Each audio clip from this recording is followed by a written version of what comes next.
হবে। ওকে আর হচ্ছে সবচেয়ে কথা মনে রাখবা যে লিটার আর কিলোগ্রাম একই। একই দেখো ক্ষেত্রফল করে এটা জানো তুমি যে হচ্ছে যদি হচ্ছে আমরা বর্গাকার ক্ষেত্রের ক্ষেত্রফল নির্ণয় করতে চাই তাহলে কি করতে হবে আমায়? বর্গাকার মানে দৈর্ঘ্য গুণ প্রস্থ এটার ক্ষেত্রফল বের করতে হবে। হ্যাঁ, দৈর্ঘ্য গুণ প্রস্থ। এখন বর্গাকার ক্ষেত্রে যদি বের করতে চাই তাহলে বর্গক্ষেত্র মনে করো যে বর্গক্ষেত্রে কি দৈর্ঘ্য আর প্রস্থ সমান, তাই না? মানে বায়ু স্কয়ার। হ্যাঁ, বাহুর উপর স্কয়ার দিলেই হয়ে যায়।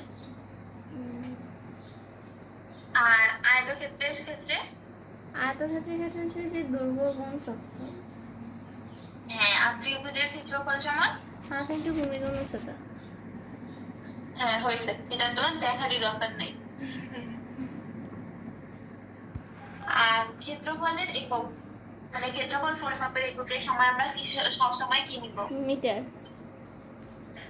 বর্গ মিটার। ক্ষেত্রফল মানে যে আপনি এটা বোঝাচ্ছেন ক্ষেত্রফলের ক্ষেত্রে অর্থাৎ বর্গ মিটার। বর্গের ক্ষেত্রে না, মনে করো যে তোমার আয়তর ক্ষেত্রে, বর্গের ক্ষেত্রে, ত্রিভুজের ক্ষেত্রফল যারই ক্ষেত্রফল হবে তারই কি হবে? বর্গ মিটার। বর্গ মিটার।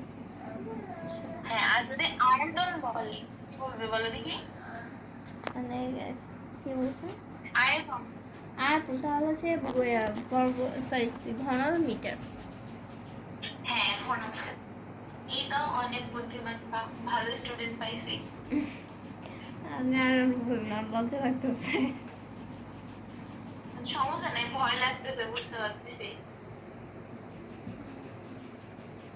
সমস্যা নেই।